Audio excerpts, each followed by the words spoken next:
Hello and welcome to the Doctor Who show spin-off Gin and TARDIS. I'm Dave. I'm Mark. And I'm Richard. And we've just been pouring out a few gins and watching The Gunfighters. The Gunfighters. We are now called the Gin Slingers. Hey! Mark, what did you make of that? First thoughts, we literally just turned off the DVD. What did you make of The Gunfighters? The Hartnell classic. The first episode's a lot of fun. It's interesting. We were laughing, as I think Dave, you said, during this, we were laughing along with it, but also laughing at it. It was like, the first episode's like watching Carry On Cowboy. It's dialed up to 11s in terms of the farce. But slows down a bit after that. It slows down a little bit, and then it it gets really quite serious in episode 4, especially the tension with the gunfight and everything like that. But it was nice to see Billy strutting at his comedic stuff. He's a really good comedy actor. Underrated. Look, it's not a story I'd go back to many, many times in my life to watch it, but I really enjoyed watching it again. It was good fun. So when was the last time you would have watched it? I think when the DVD came back in, 1855, I think. I don't know. It was a while ago. And as I said, it's not the one you sort of go back and watch, even when I had it on VHS on, crumbly old tape with off locks and everything like that. Well, listening to the Ballad of the Last Chance Saloon with off locks. I want to come back to that. So we'll talk about when we first saw this. But what about you, Dave? I've definitely watched it when the DVD came out, and maybe once since. Right. But it's one that I've probably seen 5 times in my lifetime, if that. Yeah. Okay. And so it's not one I'm overly familiar with. Look, I had a pretty enjoyable evening. As you said, Mark, the first episode is probably the most entertaining. We were laughing a lot at that one. Yeah. And as I said at the time, it was probably 2/3 laughing with it and about a third laughing at it. Episode 2 definitely slows down, but there's still some good gags in there. And probably, I have to say, the Hartnell... Oh, the Clanton brothers. Oh, dear. That was actually probably the biggest laugh I had. It was very, very fun. And it does take a turn I hadn't quite appreciated in the second half, particularly in the last episode. And again, a couple of things to talk about. But look, it's not a classic, and it's certainly not the best either of the Hartnell historicals or even of the Hartnell comedic historicals. Yeah. No. But I was pretty entertained, apart from maybe part 3. Richard, what about you? Well, unlike you two, I actually watched this one probably in the last 2 or 3 years. For listeners to 42 to Doomsday, you may have encountered the Target Book Club. Oh, yes. That unfolds there occasionally. Yes. We did do historical stories 2 or 3 years ago, and I did draw the Gunfighters. So after reading it, I went back and watched it. Yeah, very good. Very good. Yes, I did go back and watch it, so I have seen this one recently. I did enjoy it. I don't know that watching all 4 episodes in one go is probably what I really wanted to do. But could have been worse, could have been censor rights. But look, it was enjoyable. You're right. I think part 1 was by far the best of the 4. Yes. And we were saying when we were watching it, part 2 and part 3 were both fairly slow. Before it picked up again in the last step. I got the impression Hartnell was having a really good time doing it. He's having a lot of fun. Oh, I think most of them were. Well, no, Peter Purvis has gone on record as saying he didn't think it was that good a script, which is a shame because he is actually also pretty good in it. Yeah. He is. And look, one thing I will say, it's technically very impressive. Some of the direction and some of the choices of shots and the sets and everything, I must admit, they are very impressive. It is good. It is very good, actually. Yeah. So, look, much the same headline thoughts. I think probably good, but not great. So there's a number of points there that we will have a chat about. One thing that I want to pick up there from you, Mark, is just maybe sort of go back and reminisce a bit about the first time we saw this, because I can remember seeing this at a local club meeting it must have been about 1988, because back in the days when we still met at somebody's, front lounge room, with their mum sort of serving cordial and biscuits and sort of a bit bemused that her son's friends, brought these strange people over to watch Doctor Who. And then the phone would ring like halfway through or whatever. Yeah. That's right.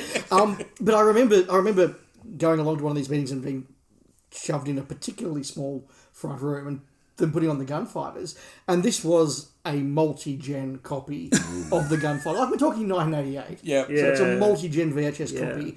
And you couldn't make out much of what was going on. And as you said, Mark, like we talk about the visual deficiencies of multi-generation VHS copies, but the audio is even worse. And the ballad, and we'll talk about the ballad, I'm sure, but the ballad, when it's sort of about a 5th or 6th generation copy, is completely out of tune and is completely out of sync, and it probably gave us a headache. But the thing was, none of us knew what to expect that time, and it was just this sort of, we're watching this blurry sound poor quality VHS of the Gunfighters going, what is going on? and I get why it probably didn't have a great reputation. Never mind fan lore. And we were down in Melbourne. We didn't really understand what fan lore was about this. No. But it was just so hard to watch and so unexpected. And I do think that the ability to watch it on DVD, as we just did, helps it enormously, because most of the gags are quite subtle. There's lots of really good looks, lots of really good reaction shots, and just lots of, particularly from Hartnell, you see like this really quick timing. And if you're watching it on a bad copy, you just miss all of it. Everything. Stuff with Stephen also, where he's singing the song at the start and they're pointing the guns at him. Yes, and he's sort of singing through the grimace. Yeah. It's very funny. What about you? When did you see it? Sort of back in the days, or? No, I don't remember seeing it at a club meeting. I remember would have been probably mid-90s. I got some very good quality Hartnell copies and Troughton copies, and it was in amongst those. Because I'd read the Peter Haining book, and I remember the thing about it was the worst story ever, and it was, all that stuff. You mean this? You got a copy of it. Well done. We'll read it out later. Yeah. And look, I certainly can see, I know the truth is that the ratings were actually not bad, fairly consistent for that period of the show. But I know the audience appreciation was quite low, and I can see why, because there are parts in that where you're really just sort of looking at your watch, sort of what's going on, and then the song gets annoying. But it is balanced with some really good quality stuff. And it's funny, because I can remember in the 90s, Richard, you coming along to a club meeting or something going, hey, I just watched the Gunfighters, actually it's pretty funny. And you were the first person I remember saying, no, you've got to watch this. This is really, really, really good.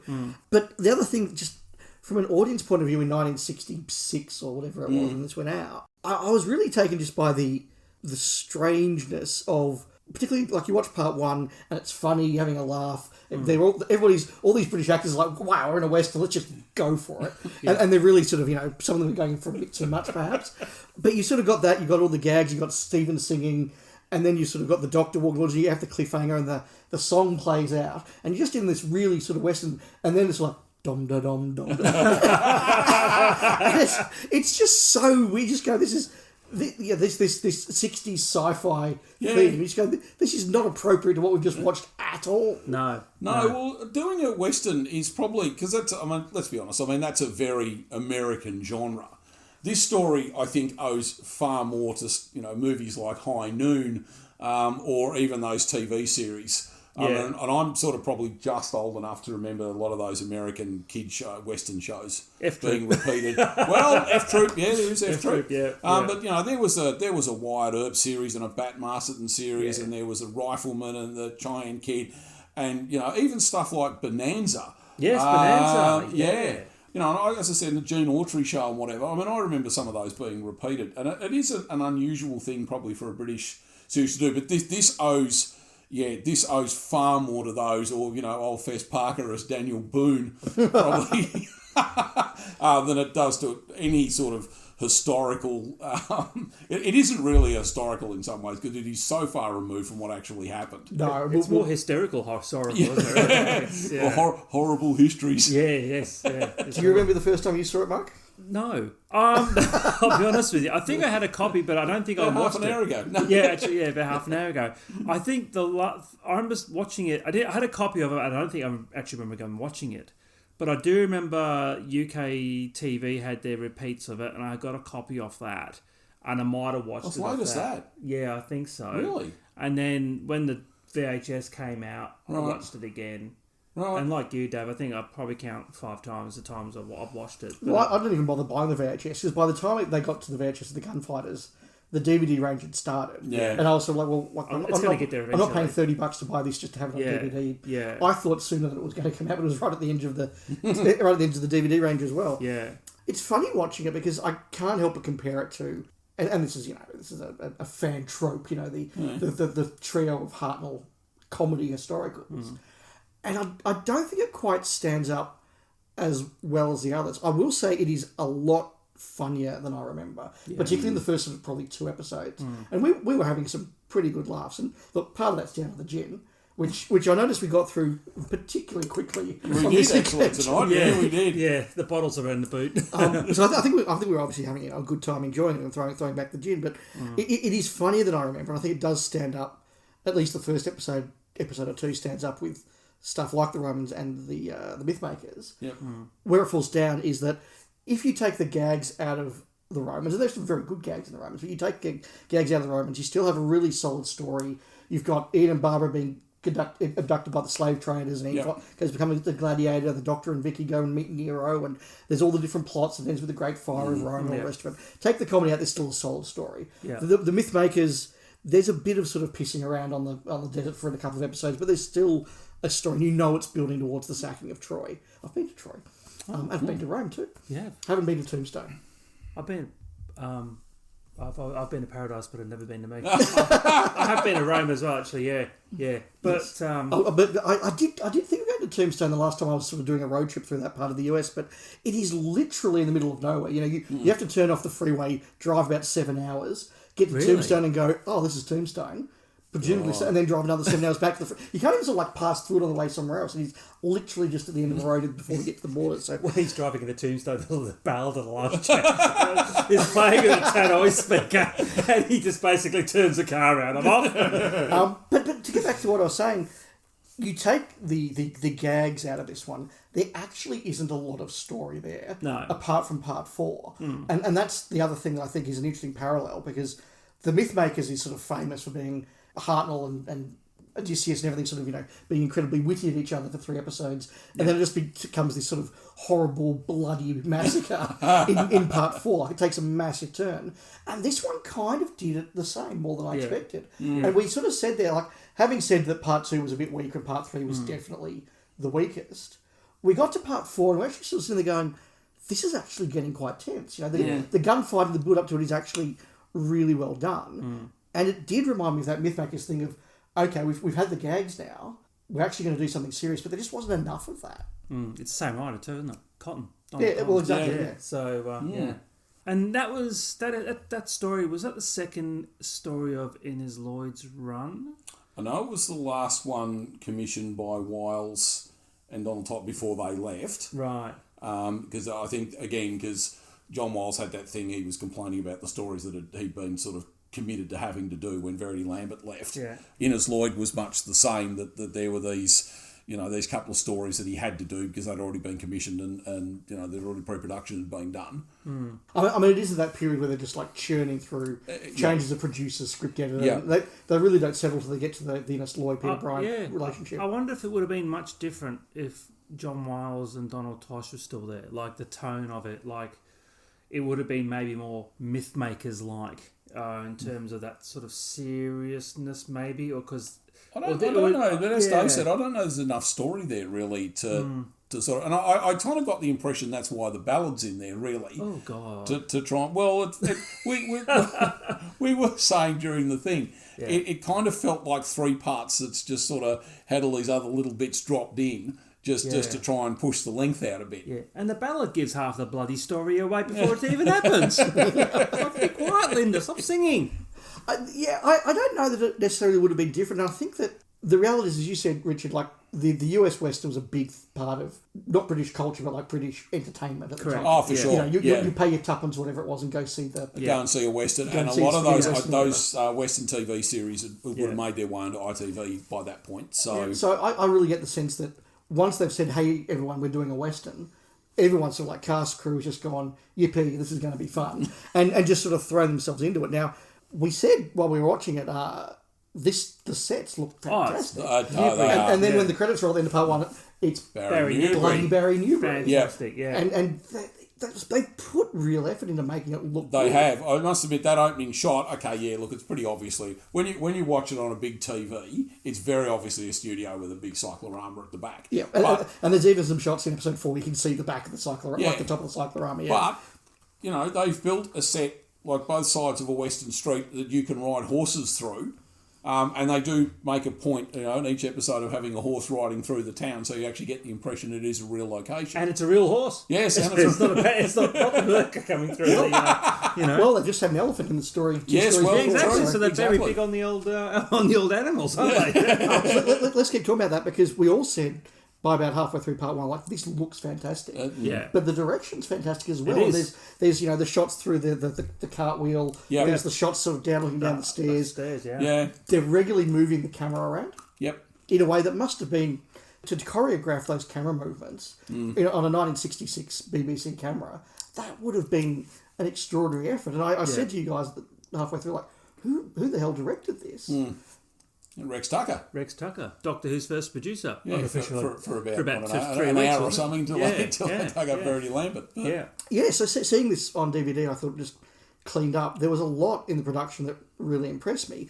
But the other side of that is I think a lot of the cast have just decided, well, we're doing a Western, so we don't need to be that serious. And it's obviously quite funny. And some of them do it very well. Some of them go very over the top. There was one actor in particular that we will talk about in a moment who was very poor. And I think we also said about 15 minutes into Lawrence Payne turning up, I don't know which TV show he's in, but it's not the same show as everyone No, it's not. He is making very little attempt, really.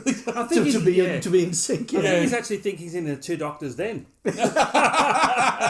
Yeah, but everyone else is sort of doing this yeehaw sort of thing. And he comes in and he's just a stranger from out of town. Yeah. And it's just a completely different performance. He's been watching the Clint Eastwood movies before he came in. Do you know who was also going to be, was being considered for Johnny Ringo? Was Patrick Troughton. Yes. Yeah. So if Troughton had taken it, would he Yeah. have been given Different the second Doctor. Yeah, exactly right. Might have done his Mexican accent. Well, actually, though, we did note there was diverse casting. There was. In that story, actually, just leading into that, there were a couple of non-white extras in the scene where they. I mean, I probably would never have noticed it on the VHS, watching it on a DVD on a big screen, but there were a couple of non-white actors there in the crowd scene. Yeah, we're about to lynch Stephen. Yeah. Mark, you had some comments about some of the performances. Would you like to Oh, say them while the mic's turned on? Thanks, Dave. Look, I know he's just died. I was going to say you're going to have the Anderson fans after you if you. I know, going, but David Graham performance wasn't particularly good, and a bit like his performance in City of Death. I think he's a fine voice actor. His, Grandad Pig is sublime. However, in a live situation like that, he was pretty bad. His timing wasn't great. No, his acting wasn't great either, I'll be honest with you. No. And look, it wasn't helped by the fact that when he has his big dramatic death scene, we all turned to each other and said, "No, not that switch!" Yeah! And we all started doing the movements and being stuck in that time. So, that's right. yeah, that was a bit, I thought it was a bit childish from you, Richard. Because I know Yeah, Mark doing that. It is the Jaggeroth that want all the chickens. Speaking of distractions, I just have to drop this in because obviously, Richard, we are the co-hosts of the Blake 7 podcast, Yes. Spacefall, and every time somebody said Doc Holliday, in my mind I went Dockley. And then when my mind hears Dockley, what I hear is, Dockley, cyber surgeon, only Dockley knows. Which, of course, is just another reminder that, that Western thing, even Blake 7, I mean, For sure. I mean, Gambit is about the furthest you can get from a Western whilst trying to be a Western. Yeah. But even, Blake 7 did that. Red Dwarf has their Western episode. Yes, they did. Yes, It's that's right. I mean, even the new series has that one, the name of which I can't remember. The Town Called Mercy. Town Called Mercy. Town Called, which for a Matt Smith episode I thought was alright. Not a town called Malice. No. That's a great song too. Yeah, so Western's still... Yeah. Well, Star Trek done it, haven't they? They've done a couple of Western episodes, they surely. did. Yes. Yes, they did. The classic series did that terrible one where they're in the... Oh, that's right. And the next gen one's not much better. No. Well, given you mentioned David Graham, we probably should also mention Shane Rimmer. Oh, who yes. played Seth Harper. Yeah, Well, I suppose he's Canadian, so I guess the accent's probably... Fairly okay. Yeah. Of course, again, probably best known for his Anderson work, I think, now. Most Scott Tracy, probably most prevalently. And David Graham, of course, as well as being Grandpa Pig, was Grandpa Pig. No, Parker. he was Parker. And indeed was Parker in the new Thunderbirds they did about 10 years ago. Yeah, that's right. Yeah. In the movie. No, the Oh, TV the series. CGI thing. Yeah. That was actually all right. Yeah. I started watching that with my son. He lost interest. I quite Yeah, liked it. likewise. Yeah, I was liked watching. it. Yeah.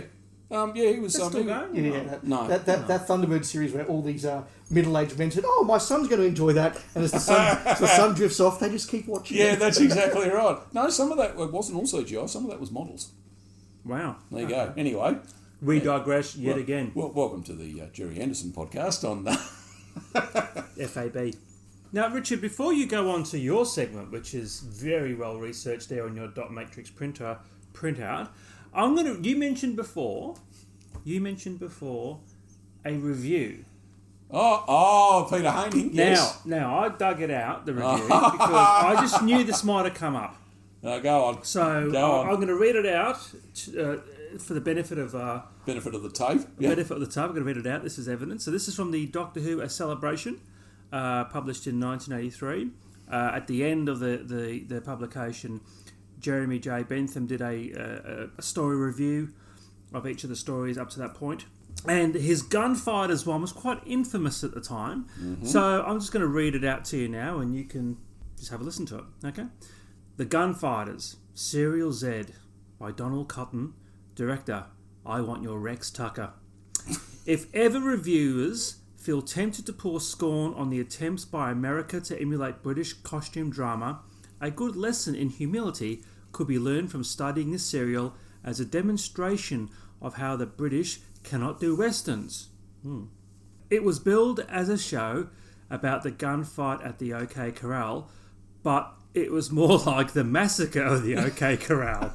I have actually got a point about that, but yeah, go on. So badly was this show received by the public that its audience viewing figures dipped below the horizontal axis line on the ratings graph in the Doctor Who producer's office for the only time in the programme's history.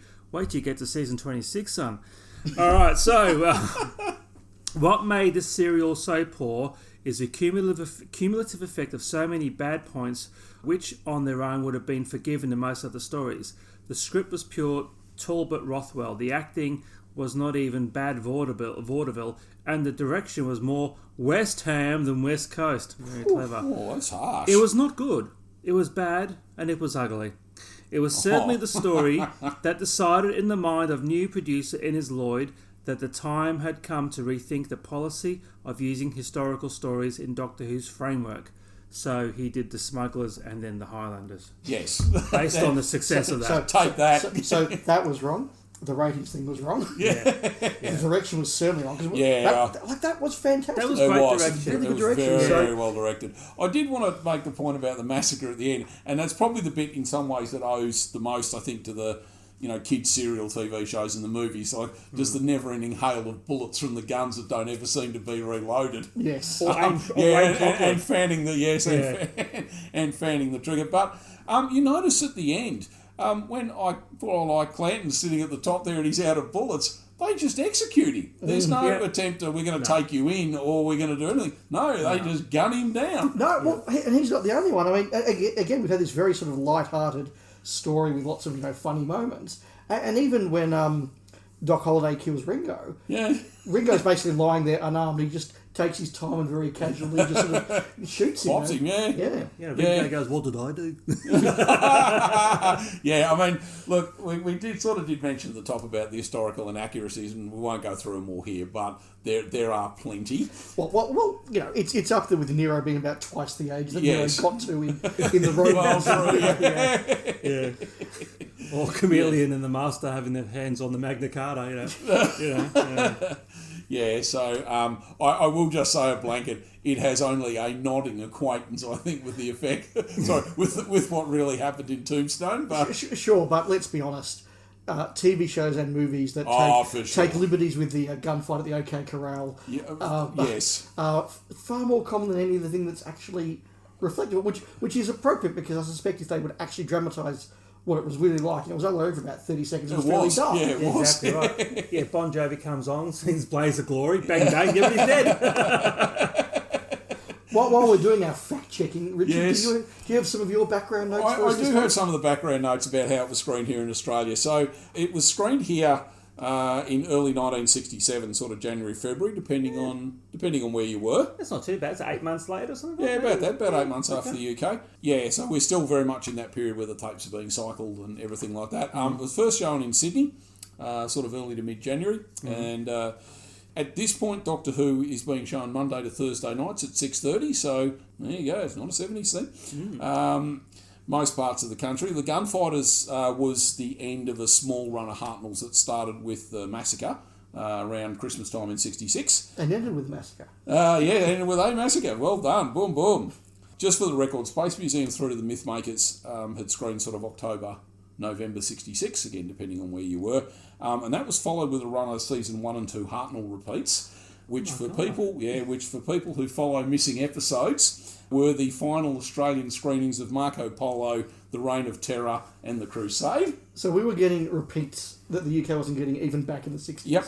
Mate, that would have been a reason to move over in the 60s, wouldn't it? Yeah. Get your £10, get on a bloody boat and watch Doctor Who continually. Yeah, well, there's actually, and going off on a slight tangent, those Black Library books done by Obverse Press or whatever they're called. Yeah. The chap who wrote the Marco Polo one there, he saw it in the UK and then he emigrated with his family to Australia and got to watch it again when he got out here. So he's probably one of the very few people who saw it twice. But My dad did that with season 5. Yeah, there you go. Yeah. So anyway, look, coming back to the Gunfighters, here in Melbourne, the screening started on Tuesday the 17th of January, 1967 at 6:30. So the final episode was Monday the 23rd. It was paired here with repeats. That would have been when Harold Holt was just disappeared. Not long after, yeah. That was December 66. Yeah, so Marshall Kai from Vietnam was here that week as well. I've got one other historical note. I was just going to say, if Harold Holt had disappeared during the Underwater Menace, the timing would have been like slightly better. Now, here in Australia, it was paired with repeats of Mr. Ed. Bring it! At 6 Talking o'clock. horse, that's great. 6 o'clock, and it was on obviously before the news. After the Gunfighters Part 4 screened around Australia, they kept going with Mr. Ed. And it As was, but Doctor Who was replaced by the final season of My Favourite Martian, which actually is currently being shown on Channel 9 at about 1:30 in the morning, if you're up and want to have... Wow. That final season is not good. No, it's not. Now, there was a bit of a break while they showed My Favourite Martian. In most parts of the country, Doctor Who came back sort of around late March. By that point, it came back one night a week on Fridays, so one a week, and they went through the final Hartnells and the season 4 Troughtons up to the Faceless Ones, because there was that whole thing with Evil. Here in Melbourne, unfortunately, they didn't come back here until mid-May, but again, followed much the same sequence. Now, I said a second ago I had one final historical point. The run of episodes, including the Gunfighters, happened just before the last criminal execution here in Australia, which was here in Victoria. Ronald Ryan, that's right. Yeah. He was executed in early February. Yeah. So December, January are when the final appeals to commute his sentence are being held or made. And specifically, the week the Gunfighters is on, that's actually when they make that final legal argument to the Privy Council in the UK, which obviously is then rejected, and he's executed in early February. Jesus. But, there you go. And for listeners in the UK, the execution of Ronald Ryan was a sort of a big cultural moment for us. It is sort of a watershed moment here in Australia. And now I think about it, I think I was a year out with the death of, or the disappearance of Harold Holt. But anyway, lots of cool things were happening in Australia when this was out. It was and actually, Ronald Ryan, one last thing with him, I think that was also one of the triggers to then put through the legislation. You couldn't appeal to the Privy Council anymore, I think, to remove the right of Australians to appeal. There you go. There you go. Anything other... It's a repository of all knowledge. Well, so one thing I think we haven't really touched on enough is the TARDIS crew. Oh, yes. No, actually. Now, we've sort of mentioned it. We really need to sort of spell it out. Like, Hartnell is fantastic here. Yeah. And look, I'm an unabashed Hartnell fan, but given a script like this, I mean, he's almost word perfect. Yeah. And there are a couple of actors who weren't. No, Correct. most definitely. Particularly one glaring one in part 1. Part 1. Yes. Yeah. He should have done a Brian Blessed swore that would have gone back and fixed it up. But Hartnell is almost word perfect, and his timing is excellent. Yeah, it's very good. Yeah, he clearly is having a lot of fun doing this. Yeah, he really is. I think he just appreciates having something sort of getting his teeth into it, and he's really enjoying doing it. And I think by all accounts, he was enjoying working with Peter Purvis as well.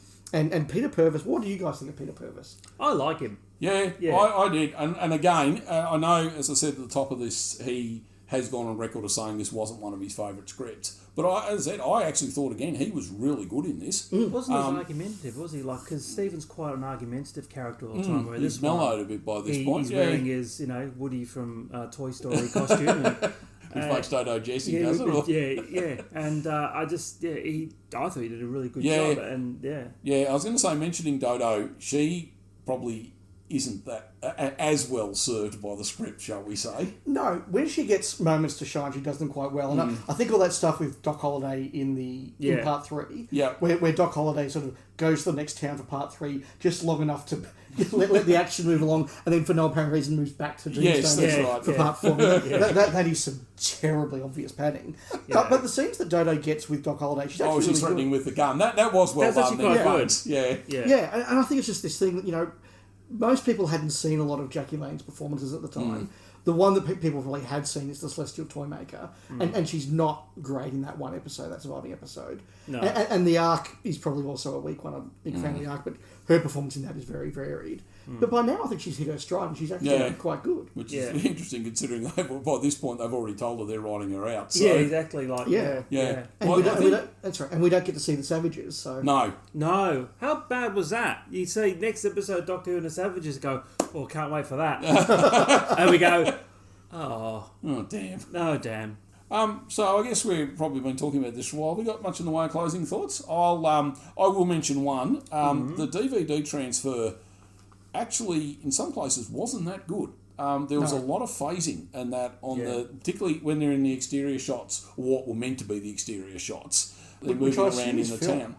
I'm guessing it must be, but it looks really bad. The motion and tracking in that on that is appalling in some places. I think when they did that whole transfer into videotape, and I think when they did that transfer into like the telecine transfers and that sort of stuff, it does go out of phase, particularly with and it went to tele recording. Right. I think we're very lucky on the Blu-rays; they really get rid of a lot of that. So hopefully, when that comes out in 2019. No, hold on. When they get that out in 2099, right?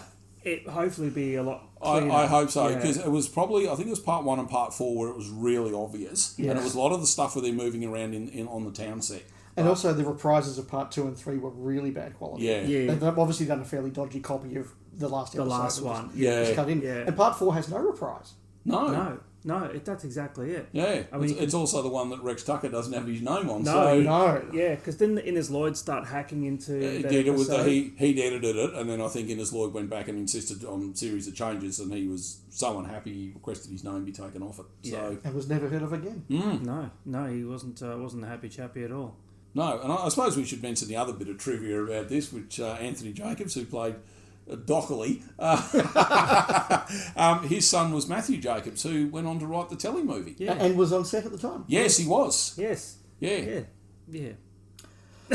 So, do you actually want to say something there, Mark? Or no, I just lost the train of thought. Sorry. And yet. Yeah, and basically Matthew observed all that killing and ham acting and then said, "All right, the television." Speaking of, Mark, would you like to lead us in the important part of the story we haven't yet talked about? Your favourite part, obviously. Look, the charts are riddled with ballads. You've got the ballad of John and Yoko.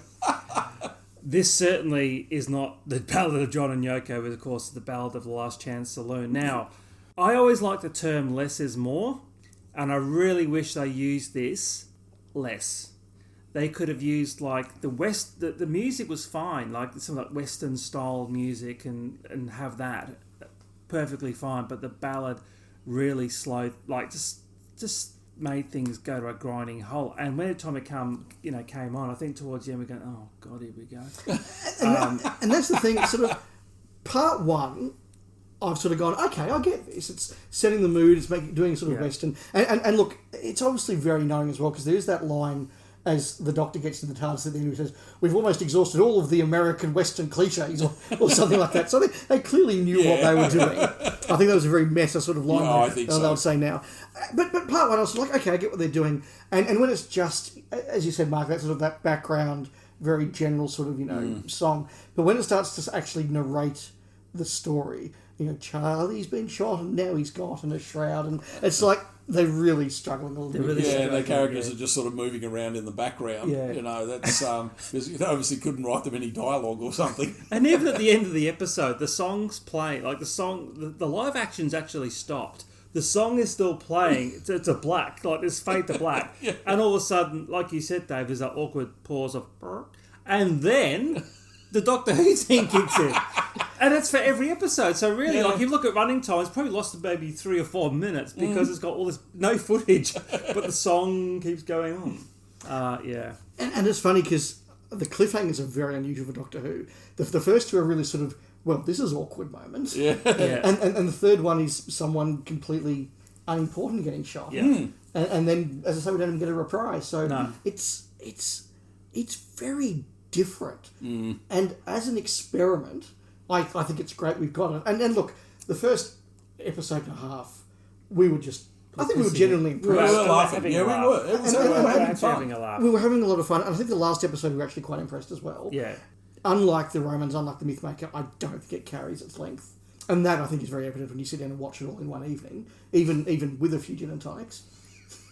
But I'm glad we did this, and I was entertained. I'm not going to put it on, it's not going to become part of my regular rotation. No. In the way that something like the Romans is, but I had a laugh with my mates. Exactly. Yeah. As I said, I'm perfectly happy to have sat through it. I think it'll be a little while before I watch it again. And look, I think of the 4 stories we've done now, this one's probably number 3, I think. So it's better than the Twin Dilemma. Yes, Oh, which well, isn't saying much. Thank you for that insight there. What would we do without Well, that? no, What as would we Mark, do without that? as Mark said, this is Mark's little review. This is the worst Doctor Who story ever. It wasn't good, it was bad, and it was ugly. So it's definitely not that. It's not the best Doctor Who story ever. No, there's a lot of worse stuff. It's not. No, it's not. It's definitely not the worst story. It's not the worst Hartnell, and it's probably. I don't think it's even the worst historical. So. No, absolutely Oh, not. I'd probably go Reign of Terror because that's Reign of Terror. That's boring. I mean, Reign you of mentioned Terror. padding before. That's absolutely. It's got more padding than a bloody doona. It's awful. Yeah, That's boring. The Reign of Terror is quite boring. It is a reign of boredom. It's And awful. I suspect if the Smugglers was found, that wouldn't stand up very well either. Yeah. But once the novelty wore off, no, probably not. So speaking of massacres, though, season 3 of Doctor Who isn't very well represented in the archives due to purging policies and whatever. So, theoretical question here. The furnace is going. Do you throw the gunfighters in and say them? 4 episodes of the Daleks Master Plan. That's not a choice. Okay, there you go. What are you? Huh? Well, what's the alternative? Or can we pick an alternative? You could pick an alternative. Well, I mean, I'd probably have the Massacre back over this. Yeah. I think like Yeah. a shot. I would think. And yes, probably, particularly if the 4 episodes of Dalek Master Plan included parts 11 and part 12. Well, if we're going to get to Ultimate Fantasy, maybe, Master Plan 11, 12, Massacre 4, and Mythmakers 4 or and something. Mythmakers 4 or something, yes. But even an episode of the Savages I wouldn't mind seeing, actually, as well. So we're glad we got it back, but there's always that part of me goes, burn it, and then get something else slightly better. But if we didn't have it, we'd all be saying that this is a underrated gem that will be loved when it comes back. And I think No, actually, I'd suspect if this didn't exist, we'd probably still be working off the Peter Haining, the Jeremy Bentham thing that this is total crap. Well, I was going to say, it actually would probably be one of those ones a bit like the Underwater Menace, where, look, I don't think the Underwater Menace is that great, but we all said when we saw part 2 particularly come back, when you see Troughton's performance, you go, there's stuff in the visuals here that and part 2 is definitely better than part 3. Oh, absolutely. Most things are better than part 3 of Underwater Menace. Yeah. And I think this probably, it would be one that may not have been well regarded, but when it came back, and again, I think when a lot of people watch it for the first time and you see Hartnell's performance particularly, you go, actually, there's a lot of stuff going on here that you don't pick up just reading the book or listening to the audio. Yeah. Yeah. Now, you read the book, didn't you? I did. What do you think of the book? Well, you could listen to 42 to Actually, Doomsday, yes. Mark, Don't listen to that one, but just paraphrase very quickly. Well, the book goes even further left field. Yeah. Because it's one of the Donald Cotton books, so it's written from it has a very, very loose association with the script. Yes. So it's written from the point of view of somebody who's watching the action. And then just narrating, obviously. It's done, the sort of hook for it is it's a hitherto unknown interview with Doc Holliday that was done on his deathbed basically, and he told them the truth of what happened at the gunfight.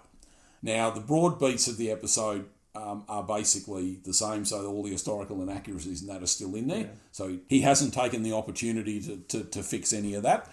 Look, the novel is kind of fun. There's some stuff in there, particularly as they go into the gunfight, because they've deputised the Doctor and they make him walk along with holding a shotgun that he discharges. And it actually, the book actually explicitly says he kills at least one of the people he hits with the shotgun. And then he says, he's having a wonderful time. Yeah, look, it's an interesting read. To be honest, it really doesn't add anything to the script because it's so far removed from, or so far above what's on TV. Because you got Doc Holliday knows all about the TARDIS, and it's this amazing machine that can take people to other planets. Yeah, I mean, look, it's Doc Holliday, the companion we never had. Yeah, coming soon to Big Finish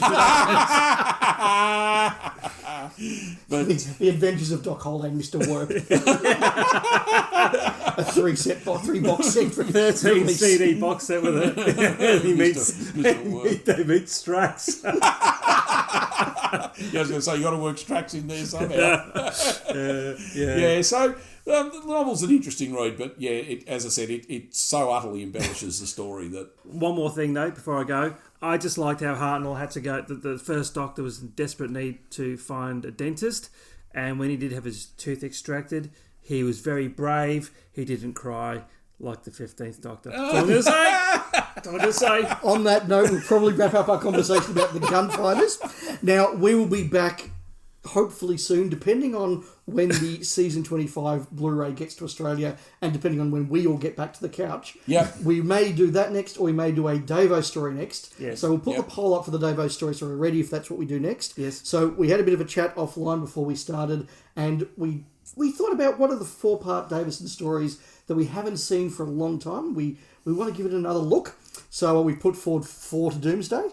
Arc of Infinity. Warriors of the Deep. Yep. And we couldn't decide another 4-parter, so Richard, being the peacemaker that you are, the Nixonian compromiser, did some shuttle diplomacy. Well, we are at Camp David. So. We are at Camp David, that is true. We are at Camp David, so a bit of political dealing, and we've agreed that instead of a 4-parter, the other option will be to watch both The King's Demons and The Awakening. I pushed for Black Orchid, but you forced me to The Awakening. So, listeners, over to you. We'll either do that next time or we'll do one of the season 25s, and that'll probably be the Happiness Patrol, the new version. I think so.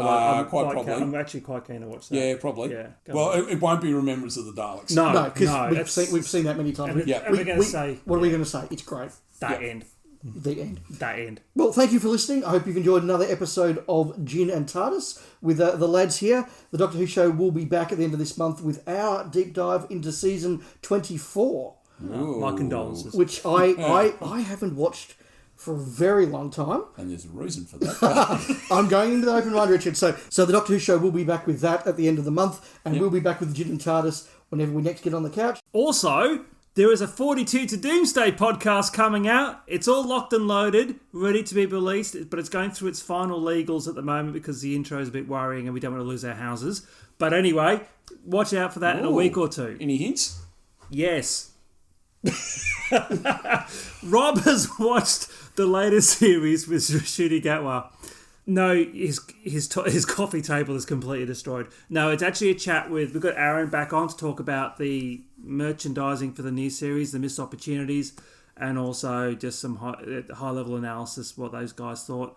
I'm pretty quiet through it because I haven't watched it. So Excellent. Yeah. So keep an eye out for the latest 42 to Doomsday, which will be hitting soon. We'll all be catching up at the Sirens of Audio event with Sylvester McCoy and Janet Fielding. Mark, your first of their events. I am looking forward to it immensely. Yes, but you guys will protect me. Excellent. So until then, I've been Dave. Yeehaw, I've been Mark. And I'm Richard. And Rob has promised he's done something very special for the outro, so Mr. Music, will you play? Ready, please, Mr. Music. Goodbye. The Ballad of the Last Chance Saloon. Yeehaw!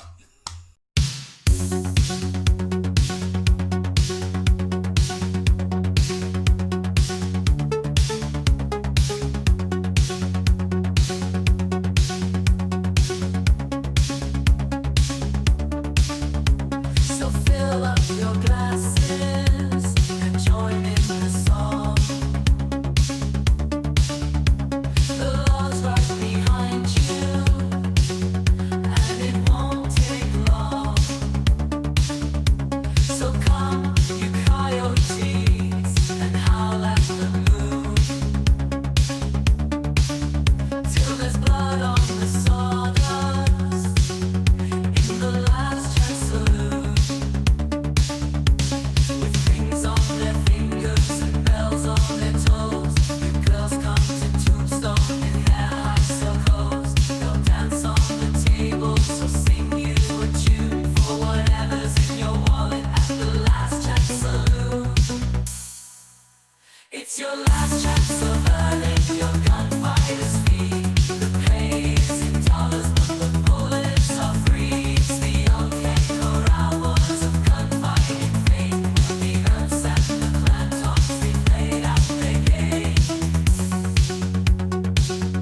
come to Tombstone and high silk hose.